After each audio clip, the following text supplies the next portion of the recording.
തൊട്ടടുത്ത് കിടക്കുന്നവരെന്തേ മിണ്ടാത്തത്? മിണ്ടൂലാന്ന് നബി പറഞ്ഞ വാക്കാണ്. ഈ യുദ്ധം നിർത്തണേ എന്ന് ഒരാൾ പോലും പറയൂല കേട്ടോ.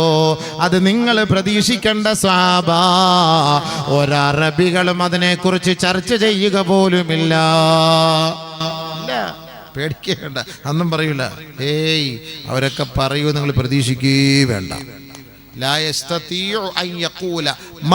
എന്നൊരു വാക്ക് പോലും നിർത്തോ, യുദ്ധം നിർത്ത് എന്ന് പറയാൻ ഒരാളുണ്ടാവൂല. ആരിലുണ്ടോ? ഉണ്ടെന്ന് പറയും. പറഞ്ഞിട്ട് പിന്നെ അത്യാവശ്യമുണ്ടോ? മനസ്സിലായില്ലേ? ഒരാളുണ്ടാവൂല. ഹബീബായ തങ്ങൾ പറഞ്ഞത് സംഭവിക്കേണ്ട ഹബീബെ, സംഭവിച്ചല്ലേ പറ്റുള്ളൂ. നമ്മളിപ്പോ വിഷമിച്ചൊരു കാര്യമുണ്ടോ? ഇതൊക്കെ അള്ളാഹുവിന്റെ ഒരു തീരുമാനമാണ്. അള്ളാഹുവിന്റെ തീരുമാനമാണ്. സ്വർഗത്തിലേക്കൊക്കെ കുഞ്ഞു മക്കളെ വേണ്ടേ? യതൂഫു അലൈഹിം വിൽദാനും മുഖല്ലദൂൻ ബിഅക്വാബി വബാരിഖ വകാസിം മിൻ മഈൻ ലാ യുസദ്ദഊന അൻഹാ വലാ യുൻസിഫൂൻ. സ്വർഗത്തിൽ നല്ല നല്ല ഭക്ഷണ തളികളുമായി പാനപാത്രങ്ങളുമായി കുഞ്ഞുമക്കളൊക്കെ ഇങ്ങനെ നമ്മളെ കറങ്ങി നമ്മളെ വരവേൽക്കുമെന്നാണ്. പരിശുദ്ധമായ ഹദീസ് പരിശോധിച്ചു നോക്കിയാലേ അള്ളാഹുവിന്റെ റസൂൽ സല്ലല്ലാഹു അലൈഹി വസല്ലമ തങ്ങൾ പറയാത്തതൊന്നുമില്ല. ഹബീബേ, ഈ കുട്ടികളൊക്കെ കൊല ചെയ്യപ്പെടുന്ന വിഷയത്തിനെ കുറിച്ച് നബിതങ്ങളൊക്കെ പറഞ്ഞിട്ടുള്ളത് എന്താ? ഇസ്ലാമിക യുദ്ധ ഉടമ്പടി എന്തെന്നറിയോ? അതാദ്യം പഠിക്കുക. ഇസ്ലാമിന്റെ യുദ്ധ ഉടമ്പടി എന്താ? നബിയുനാ റസൂലുള്ളാഹി തങ്ങൾ പല യുദ്ധത്തിലും പങ്കാളിയായിട്ടുണ്ട്. സഹാബാക്കളും പല യുദ്ധങ്ങളിൽ പങ്കാളിയായിട്ടുണ്ട്, സാക്ഷ്യം വഹിച്ചിട്ടുണ്ട്.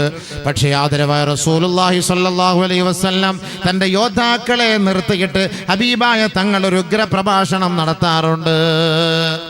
ലാ തഖ്തുലൂ ശൈഖൻ വലാ ഇംറഅതൻ വലാ സബിയാ. സ്വഹാബത്തെ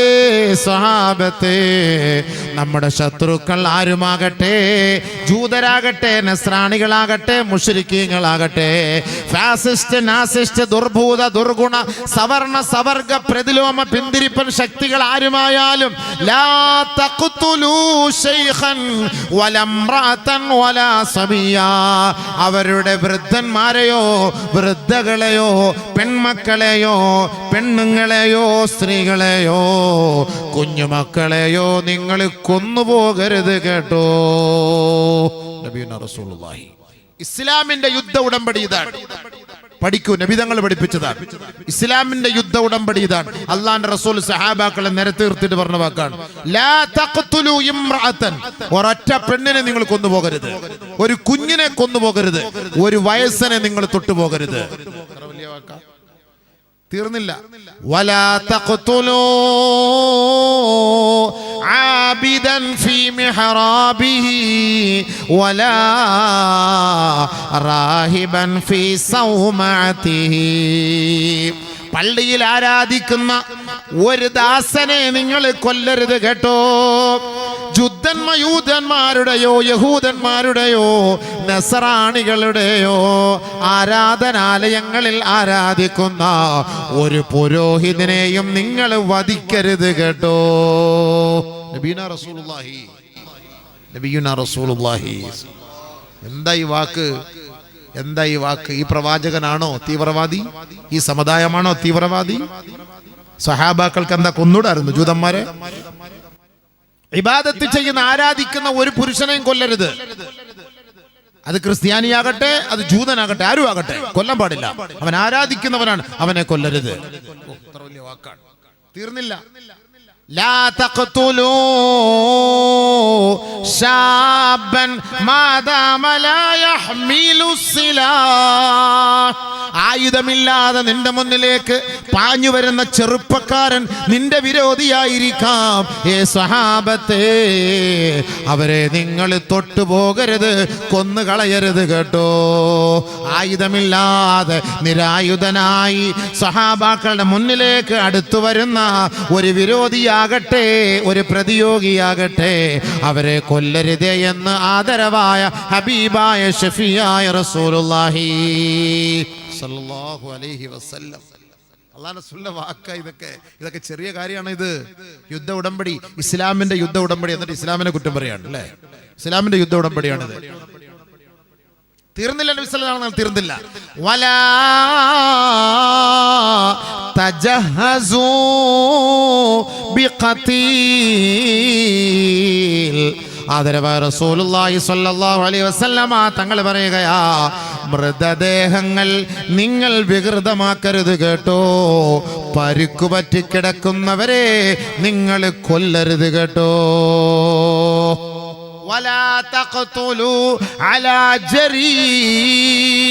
ഗുരുതരമായി പരിക്ക് പറ്റി യുദ്ധരണാകളത്തിൽ കിടക്കുന്ന, ആ യുദ്ധക്കളത്തിൽ കിടക്കുന്ന ഒരു വ്യക്തിയെ നിങ്ങൾ കണ്ടാൽ സഹാബ, അവനെ കൊല്ലരുതേ, അവന്റെ കഥ കഴിക്കരുതേ. ഇനി യുദ്ധത്തിൽ ചത്തുപോയ ഒരു മൃതശരീരത്തെ നിങ്ങൾ അപമാനിക്കരുതേ. നബിയുനാ റസൂലുള്ളാഹി. വാക്കാ ഇത് ലോകത്താരെ പഠിപ്പിച്ചു കൊടുക്കും? അള്ളാന്റെ റസൂലിന്റെ വാക്കാണ് ഇത് സല്ലല്ലാഹു അലൈഹി വസല്ലം. ഇപ്പൊ ഈ ഫലസ്തീനിൽ ഒരു ജൂതൻ ചത്ത് കിടക്കുന്നു, ഒരു ജൂതപ്പട്ടാളം, ഒരു ഫലസ്തീനിയ അദ്ദേഹത്തിന്റെ പോയി നെഞ്ചിൽ ഇങ്ങനെ ചവിട്ടുന്നു. ഉടനെ മറ്റൊരു ഫലസ്തീനി പാടില്ല, കാലെടുത്ത് മാറ്റുന്നു. വീഡിയോ കണ്ടതാണ്. ഒരു ജൂതനാണ്, മറ്റവരെ കൊല്ലാൻ വെടിവെക്കാൻ വന്നവനാണ്. ആ വെടിയേറ്റ് അവനെ കൊന്നിട്ട് അവൻ്റെ ദേഷ്യം കൊണ്ട് ഒരു ഫലസ്തീൻ ബാലൻ ചവിട്ടുന്നു. ഉടനെ തന്നെ മറ്റൊരാൾ കാലെടുത്ത് മാറ്റുന്നു. അങ്ങനെ ചെയ്യാൻ പാടില്ല. മൃതദേഹത്തോട് ആദരവ് കാണിക്കുന്നുണ്ട് അവർ, അറിയോ? ഇത് നബി തങ്ങൾ പറഞ്ഞ വാക്കാണ്. നബിയുനാ റസൂലുള്ളാഹി തങ്ങൾക്ക് ശേഷം ഒന്നാം ഖലീഫ മഹാനായ അബൂബക്കർ സിദ്ദീഖ് റളിയല്ലാഹു തആല അൻഹു അധികാരമേറ്റപ്പോ ബൈത്തുൽ മുഖദ്ദസിന്റെ മുന്നിൽ കൊണ്ടുപോയി സ്വഹാബാക്കൾക്ക് ഈ യുദ്ധ ഉടമ്പടി ഒന്നുകൂടി പുതുക്കി കൊടുത്തു. നബി തങ്ങൾ പറഞ്ഞതൊക്കെ ഓർമ്മയുണ്ടല്ലോ.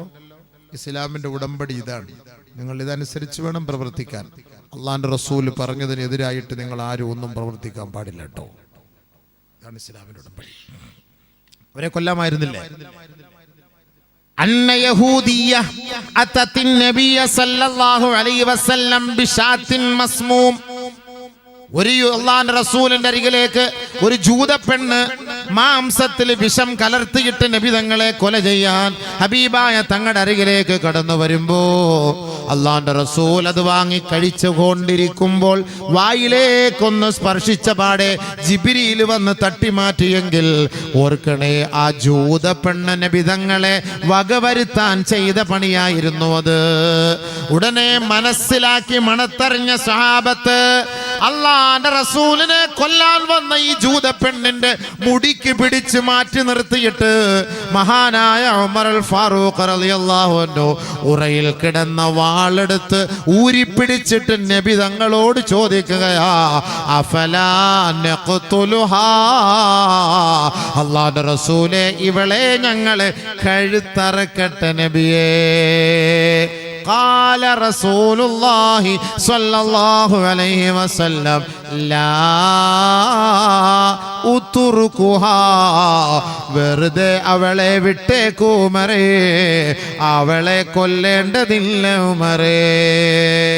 ജൂതപ്പെണ്ണ്, നബിയെ കൊല്ലാൻ വന്ന ഒരു പെണ്ണ്, നബിയെ കൊല്ലാൻ വന്ന ജൂത പെണ്ണിന് ഇസ്ലാം പറഞ്ഞ് അവരോട് കാണിച്ച നീതിയും യുദ്ധ ഉടമ്പടി ഇതായിരുന്നു. എന്നിട്ട് നമ്മളിപ്പോൾ ആര്? തീവ്രവാദി. സ്വന്തം നാടിന് വേണ്ടിയിട്ട് നിലനിൽക്കാൻ ചെറുത്ത് നിൽക്കുന്നവൻ തീവ്രവാദി.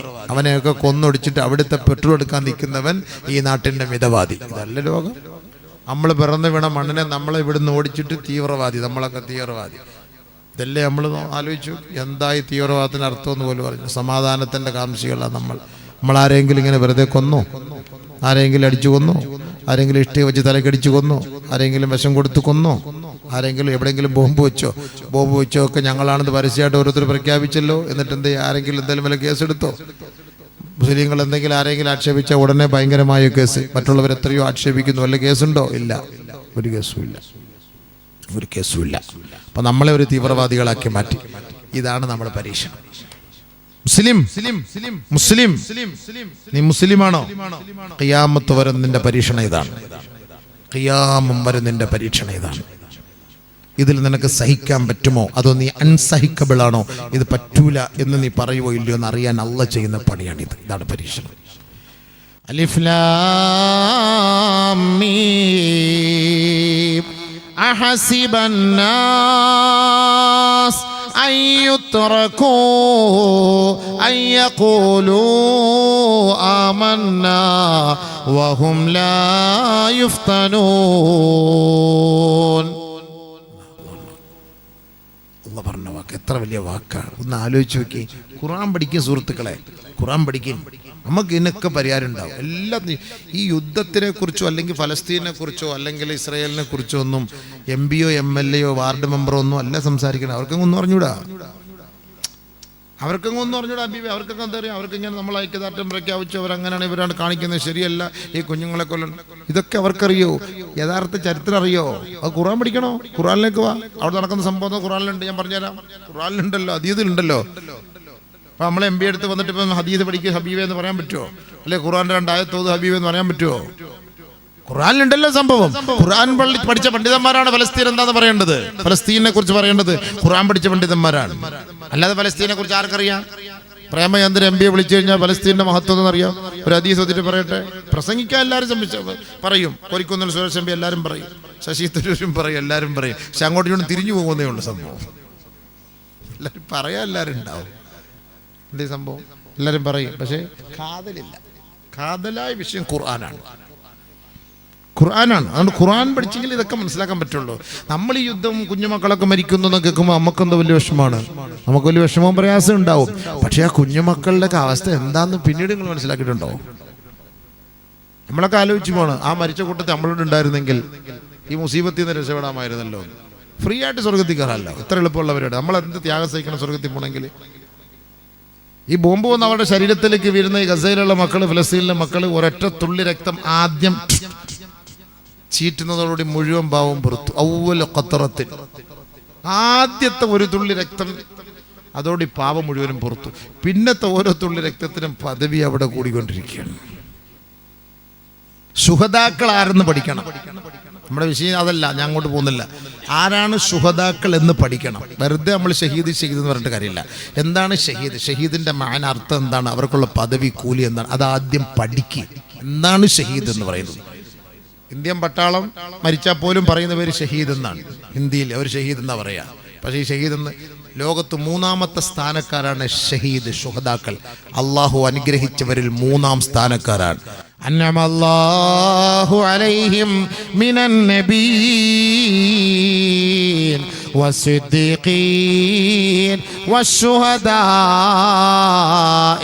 വസ്സാലിഹീൻ.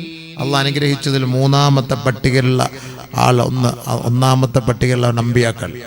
അന്നമല്ലാഹു അലൈഹിം മിനൻ നബിയ്യീൻ. 2ാമതാണ് സിദ്ദീഖീങ്ങൾ. 3ാമത് ശുഹദാക്കളാണ് കേട്ടോ. 3ാമത് ശുഹദാക്കളാണ് കേട്ടോ. ചെറിയ കാര്യമല്ല അത്. അള്ളാഹു പറഞ്ഞ വാക്കാണ് ഇത്. അള്ളാഹ് പറഞ്ഞ വാക്കാണ്. ഇസ്ലാമിലെ 3ാമത്തെ സ്ഥാനമാണ് ശുഹദാക്കൾ. ولا تحسبن الذين قتلوا في سبيل الله أمواتا بل أحياء عند ربهم يرزقون. ഖുർആൻ വിശ്വസിക്കോ? ഫലസ്തീനിലെ 11,500 മക്കൾ മരിച്ചിട്ടില്ല. ഖുർആൻ പറയുക വാക്കാണ്. ഫലസ്തീനിലെ 11,500 പേര് മരിച്ചിട്ടില്ല. ഖുർആനെ വിശ്വസിക്കുന്നവരാണെങ്കിൽ പറയും മരിച്ചിട്ടില്ല. ഖുർആൻ പറഞ്ഞ വാക്കാണ്. ولا تقولوا لمن يقتل في سبيل الله أمواتا بل أحياء عند ربهم يرزقون. അള്ളാഹുവിന്റെ മാർഗത്തില് പിടഞ്ഞു മരിച്ചവര്, അള്ളാഹുവിന്റെ മാർഗത്തില് കെട്ടിടത്തിന്റെ അടിയിൽ കിടന്ന് കുടുങ്ങി മരിച്ചവര്, അള്ളാഹുവിന്റെ മാർഗത്തില് ശരീരമാസകലം വെന്തുപൊള്ളി മരണപ്പെട്ടു പോയവര്, അവർ മരിച്ചു എന്ന് പറയരുതേ. ബൽ മറിച്ച് അഹ്യാഉൻ ഇൻദ റബ്ബിഹിം യുർസഖൂൻ, മറിച്ച് അള്ളാന്റെ അടുക്കൽ അവർ ജീവിച്ചിരിക്കുന്നവരാണ്, വിഭവങ്ങൾ ഭക്ഷിച്ചു കൊണ്ടിരിക്കുന്നവരാണ് കേട്ടോ. ജീവിച്ചിരിക്കുന്നവരെ ഭക്ഷിക്കുള്ളൂ, മരിച്ചു കിടക്കുന്നവൻ തിന്നോ? അള്ളാഹ് ഖുർആനിൽ പറഞ്ഞ വാക്കെന്താ? ബൽ അഹ്യാഉൻ എന്ന് പറഞ്ഞാൽ മതി. അള്ളാഹ് അവർ മരിച്ചിട്ടില്ല, അവർ ജീവിച്ചിരിക്കുന്നവരാണെന്ന് അള്ളാഹ് പറഞ്ഞാൽ മതി. ബൽ അഹ്യാഉൻ എന്ന് അള്ളാഹ് പറഞ്ഞാൽ മതി. പക്ഷെ അള്ളാഹ് അതുകൊണ്ട് നിർത്തിയില്ലല്ലോ. ഇന്ദ റബ്ബിഹിം യുർസഖൂൻ എന്നൂടെ അള്ളാഹ് ചേർത്ത് പറഞ്ഞു. ബൽ അഹ്യാഉൻ, അവർ മരിച്ചിട്ടില്ല, ജീവിച്ചിരിക്കുന്നവരാണ് എന്ന് അള്ളാഹ് പറഞ്ഞു നിർത്താം. പക്ഷെ അള്ളാഹ് അങ്ങനെ നിർത്തിയില്ല. ഇന്ദ റബ്ബിഹിം യുർസഖൂൻ, അവര് നല്ല അടിച്ചു പൊളിച്ച് ഷവർമ ഷവായ അല്ല സ്വർഗത്തിലത്തെ നല്ല കാട കോഴി തിന്നുകൊണ്ടിരിക്കുകയാണെന്നാ പറയുന്ന അള്ളാഹ്. അപ്പൊ അതിന്റെ അർത്ഥം എന്താ? മരിച്ചിട്ടില്ല എന്നല്ലേ ഹബീബെ മന്നാനി? അല്ലേ? നിങ്ങളെ പോലെ തടിയായിട്ടിരിക്കട്ടവര് അല്ല തിന്ന് കൊഴുത്തിട്ട് ഇങ്ങനെ ഇരിക്കുകയാണ് സംഭവം.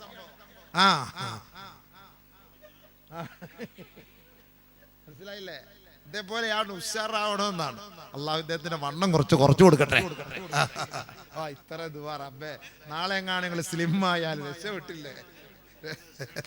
അൽഹംദുലില്ലാ, രക്ഷപ്പെട്ടില്ലേ? ആളെ സ്ലിം ആയി പോയാല് നബിയുനാ റസൂലുള്ളാഹി തങ്ങൾ പറഞ്ഞില്ലേ, അൽ മഹ്ദിയു മിന്നീ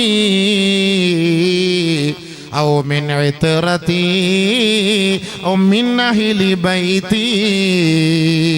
അള്ളാഹുവിന്റെ റസൂൽ പറയാതെ പോയിട്ടില്ല, മഹ്ദി എന്ന് പറയുന്ന വ്യക്തി എൻ്റെ കുടുംബത്തിൽപ്പെട്ട വ്യക്തിയാണ്, എൻ്റെ ഫാത്തിമയുടെ പരമ്പരയിൽപ്പെട്ട വ്യക്തിയാണ് മഹ്ദി എന്ന് പറയുന്നയാൾ.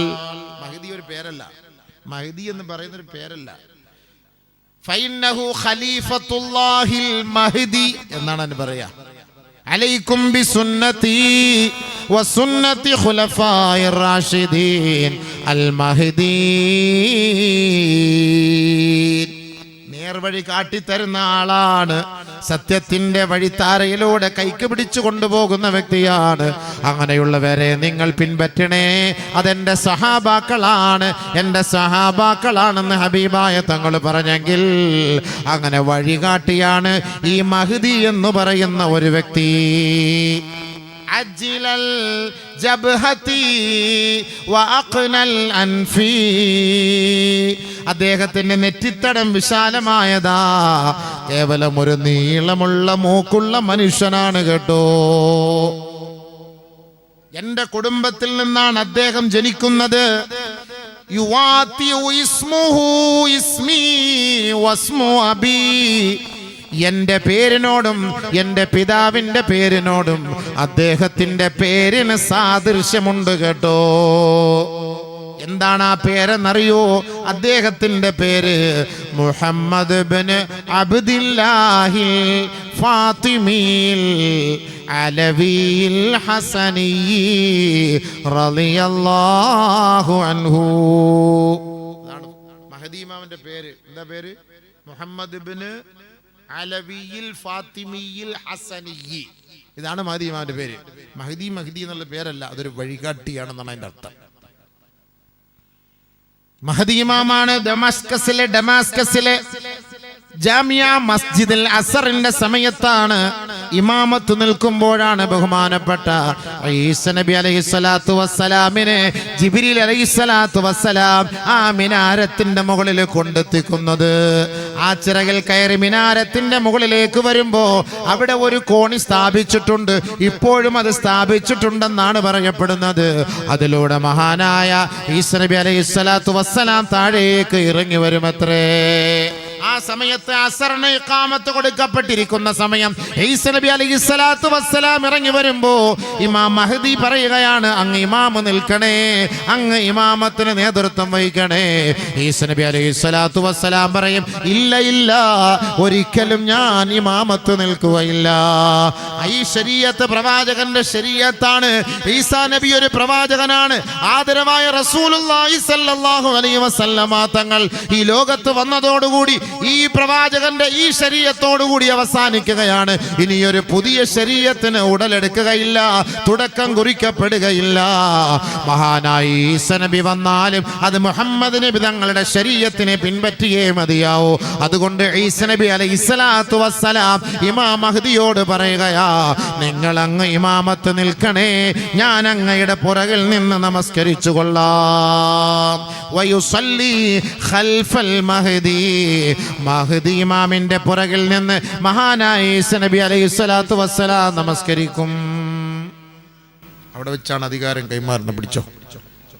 ഈസാ നബി അലൈഹിസ്സലാത്തു വസ്സലാമിന് വരുമ്പോൾ 7 വർഷം ഈ ദുനിയാവിൽ താമസിക്കുമ്പോൾ അവർക്ക് ജീവിക്കാൻ അവർക്കുള്ള സംവിധാനങ്ങൾ വഴി ഒരുക്കാനാണ് മഹദി ഇമാം വരുന്നത്. 5 വർഷമെന്നും 7 വർഷമെന്നും 9 വർഷമെന്നും ഉണ്ട്. ഇവിടെ ജീവിക്കും ദുനിയാവിൽ, നമ്മളെ വഴി ഒരുക്കി കൊടുക്കും. ഈസാ നബി അലൈഹിസ്സലാത്തു വസ്സലാമാണ് ദജ്ജാലിനെ കൊല്ലുന്നത്. ദജ്ജാലിനെ ഒക്കെ നമ്മൾ ചർച്ച ചെയ്യണം. ആർക്കിപ്പോ ദജ്ജാലിനെ ചർച്ച ചെയ്യുന്നുണ്ട്? ഇത് ഖിയാമത്ത് നാളിന്റെ അടയാളത്തിൽ വരുന്ന സംഭവങ്ങളാണ്. ഇതൊക്കെ ദജ്ജാലിനെ നമ്മൾ ചർച്ച ചെയ്യണം, ആരും ചർച്ച ചെയ്യാറില്ല. അതുകൊണ്ടാണ് നിസ്കാരത്തിൽ മസീഹ് ദജ്ജാൽ, അല്ലാഹുമ്മ ഇന്നി അഊദു ബിക മിൻ അദാബിൽ ഖബ്രി വമിൻ അദാബിൻ നാരി വമിൻ ഫിത്നത്തിൽ മഹ്യാ വൽ മമാത് വമിൻ ഫിത്നത്തിൽ മസീഹ് ദജ്ജാൽ. മസീഹ് ദജ്ജാലിന്റെ ഫിത്നയിൽ നിന്ന് ഞാൻ അല്ലാഹുവേ നിന്നോട് കാവൽ തേടുന്നു. എന്തിനാ അത് കാവൽ തേടുന്നറിയോ? നിസ്കാരത്തിൽ എന്തിനാ കാവൽ തേടുന്നറിയോ? അതാണ് ഇസ്ലാമിന്റെ വേഷം ധരിച്ചിട്ട് മുനാഫിഖത്തുകളായ ആണും പെണ്ണുങ്ങളും ഈ ദുനിയാവിൽ കോലം കെട്ടി ജീവിക്കുന്ന ഒരു കാലം വരുമെന്ന് ഹബീബായ തങ്ങൾ പറഞ്ഞുവെങ്കിൽ, ആ മുനാഫിഖീങ്ങളായ കാപഢ്യത്തിന്റെ വേഷത്തിന്റെ ഉടമകളായ നാമധാരികളായ മുസ്ലിം സമുദായമുണ്ടല്ലോ, ദജ്ജാലിന്റെ വരവോടുകൂടി അവർ മദീനയിലേക്ക് ഒളിച്ചു നിൽക്കുമത്രേ. മദീനയിലേക്ക് അവർ കയറും, മദീനയിലേക്ക് ചാടിക്കയറും. ഒളിച്ചു. കാരണം എന്താ? ദജ്ജാൽ 3 സ്ഥലത്ത് വരൂല. മക്കയിലും മദീനയിലും ബൈത്തുൽ മുഖദ്ദസിലും ദജ്ജാൽ വരൂല.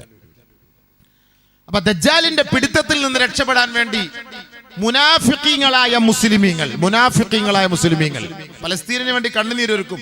ജീവിതത്തെ സംസ്കരിച്ചിട്ടില്ല.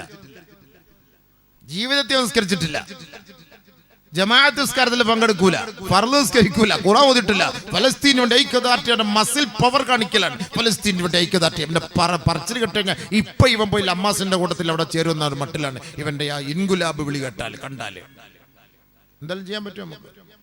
ശരി, ഇനിയിപ്പോ നമ്മുടെ ഗവൺമെന്റ് ഒരു തീരുമാനം എടുക്കുന്ന വെച്ചോളി. ഹമാസിന് വേണ്ടി പോകാൻ ആളുകളെ ക്ഷണിക്കുന്നു എന്ന് പറഞ്ഞാൽ ഈ പറയുന്നവരെല്ലാം പോവോ? അങ്ങനെ എങ്ങാണ് ഒരു റിപ്പോർട്ട് വന്നാൽ പോവോ സുഹൃത്തുക്കളെ? ഇവിടെ കിടന്ന് നമ്മൾ ഇൻകുലാബ് സിന്ദാബൊക്കെ വിളിക്കും. അതൊക്കെ വിളിക്കാനൊന്നും ഒരു കുറവില്ല. അതൊക്കെ എല്ലാവരും ഒക്കെ വിളിക്കും. അപ്പൊ കേവലം ഈ വേഷം ധരിച്ചിട്ട് മുനാഫിഖീങ്ങളായിട്ട് കഴിയുന്ന മുസ്ലിമുകളുണ്ടല്ലോ, മുനാഫിഖീങ്ങൾ എന്നാണ് അവരെ പറയപ്പെടുക. മുനാഫിഖീങ്ങൾ ഇസ്ലാമിന്റെ വേഷം ധരിച്ചിട്ട്. ഇതൊക്കെ ഇപ്പൊ നമ്മൾ ആരൊക്കെയാന്നൊക്കെ തെളിവടക്കം പറയാം, പക്ഷെ ലൈവില് പറയാൻ പറ്റൂല. എന്ത് ചെയ്യാൻ പറ്റും? കുറെ കാര്യങ്ങൾ നമ്മൾ തിരിച്ചറിയണ്ടേ. അപ്പൊ മുനാഫിഖീങ്ങളും മുനാഫിഖത്തുകളുമായ ആണും പെണ്ണുങ്ങളും മദീനയിലേക്ക് അവര് പോയി ഒളിച്ചിരിക്കും. മദീന ഇത്ര നാളും അള്ളായെ പൊട്ടനാക്കിയിട്ട് ചാവാറായപ്പം ഫിത്നയും ഫസാദും വന്നപ്പം ദജ്ജാലിന്റെ വരവ് കണ്ടപ്പം നീ ആ ദജ്ജാലിനെ പിടിച്ചിട്ട് നിന്നെ പിടിക്കൂലെന്നും കരുതിയിട്ട് മദീനയിൽ പോയി നീ ഒളിച്ചിരിക്കാൻ പോകുന്നു ഇല്ലേ? അള്ള പൊട്ടൻ.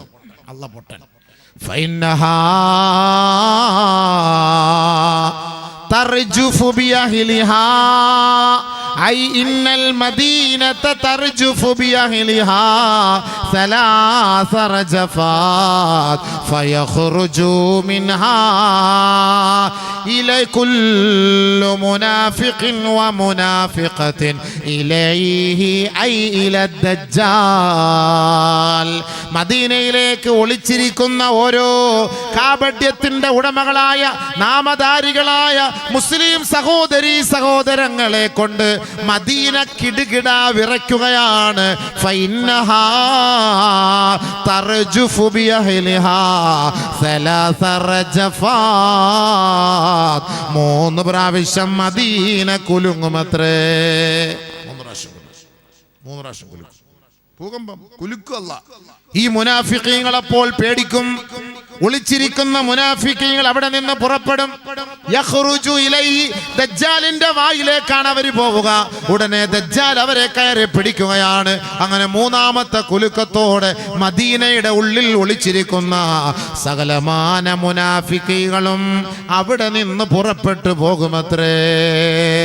അതുകൊണ്ട് ദജ്ജാൽ വരുമ്പോ അവനെ പേടിച്ചിട്ട് ബൈത്തുൽ മുഖദ്ദസിലോ മദീനയിലോ മക്കയിലോ ഒളിക്കാമെന്ന് കരുതണ്ട കേട്ടോ. അവിടെ നിന്ന് അള്ളാഹു നിങ്ങളെ പുകച്ചു ചാടിക്കും കേട്ടോ. പുകച്ചു ചാടിക്കാണ്. ആ കളി അവിടെ നടക്കൂല. കളിയൊന്നും അള്ളാഹ് അവിടെ നടത്തൂല. പുകച്ച് അടിക്കും അള്ളാഹു തആല. പോടാ, ഇത്ര നാള് നിനക്ക് അള്ളാഹു റസൂലും വേണ്ട. ഇപ്പൊ ദജ്ജാലിനെ കണ്ടപ്പോ നീ പേടിച്ചിട്ട് മദീനയിൽ ഒളിക്കാൻ പോന്നു അല്ലേ? അങ്ങനെ ദജ്ജാലിന്റെ വാതിലേക്ക് വരും. ദജ്ജാൽ അവനെ പിടിച്ച് നരകത്തിൽ എറിയും. തീർന്നു. ആ ദജ്ജാലിനെ കൊല്ലാൻ സഹായിക്കും ഇമാം മഹ്ദി. വയുസാഇദുഹു അലാ ഖത്ലി ദജ്ജാൽ. ദജ്ജാലിനെ കൊല്ലാൻ മഹ്ദി സഹായിക്കും. എവിടെ വെച്ച്? ഇലാ ബാബിൽ ലുദ് എന്ന് പറയുന്ന ഇസ്രയേലിന്റെ ഒരു സ്ഥലമുണ്ട്. ആ സ്ഥലമാണ് ഇന്ന് ഇസ്രയേലിന്റെ എയർപോർട്ട്. ആ എയർപോർട്ടിൽ വെച്ചിട്ടാണ് ദജ്ജാലിനെ ബഹുമാനപ്പെട്ട ഈസ നബി അലൈഹി സ്വലാത്തു വസ്സലാം കൊല്ലുന്നത്. ദജ്ജാല് ഈസ നബി അസർ നമസ്കാരത്തിന് ഇറങ്ങി എന്നറിയുമ്പോൾ തന്നെ യദൂബു കമാ യദൂബുൽ മിൽഹു ഫിൽ മാ, ഉപ്പ് വെള്ളത്തിൽ ലയിച്ചു പോകുന്നത് പോലെ, ഉരുകി പോകുന്നത് പോലെ ഈസ നബി ഇറങ്ങിയിട്ടുണ്ടെന്നറിയുമ്പോ ദജ്ജാല് ഉരുകുകയാണ്. ഭയങ്കര പേടിച്ചു വിറച്ചിട്ട് ഇസ്രായേലിന്റെ എയർപോർട്ടിൽ വെച്ചിട്ടാണ് അവനെ ഖത്ൽ ചെയ്യുന്നത്. അതിനെ സഹായിക്കാനും കൂടി ബഹുമാനപ്പെട്ട ഇമാം മഹ്ദി റഹ്മത്തുള്ളാഹി ഉണ്ടാവും. പിന്നെ അദ്ദേഹം വഫാത്താവുകയാണ്. അപ്പൊ അതിന് പിന്നെ ഉത്തരവാദിത്തം ഈസ നബി അലൈഹി സ്വലാത്തു വസ്സലാമാണ്. അപ്പൊ അതുകൊണ്ട് മഹ്ദി ഇമാം വരും എന്ന് പറഞ്ഞ് നമ്മളങ്ങോട്ട് ബൈനാക്കുൾ വെച്ച് നോക്കണ്ട. അതൊക്കെ ഒരു സമയമാകുമ്പോൾ അള്ളാഹു തആല അത് എത്തേണ്ട സമയമാകുമ്പോൾ എത്തും. നമ്മളിപ്പോൾ അങ്ങോട്ട് നോക്കണ്ട. നമ്മൾ നന്നായി ഒന്ന് ദ്വാരക്കാൻ മതി. നമ്മളിപ്പോൾ നന്നായി ദ്വാരക്കാൻ മതി. ഇതൊന്നും കുഞ്ഞുങ്ങളെ കണ്ടിട്ടും കുഞ്ഞുങ്ങളുടെ മയ്യത്തിരിക്കുന്ന കണ്ടിട്ടും അതേപോലെ പ്രതീകാത്മക മയ്യത്തുണ്ടാക്കിയൊക്കെ നമ്മൾ വലിയ റാലി ജാഥയൊക്കെ സംഘടിപ്പിച്ച് ഭയങ്കര പ്രഭാഷണമൊക്കെ നമ്മൾ നടത്തും. ഒക്കെ സംഭവം ശരിയല്ല. ഇതൊക്കെ സംഭവം ശരി തന്നെയാണ്. വല്ല ഫായിദ ഉണ്ടാ? നമ്മൾ എത്ര ദൂരം കിടക്കുന്നവർ, തൊട്ടടുത്ത് കിടക്കുന്നവർ എന്തേ മിണ്ടാത്തത്?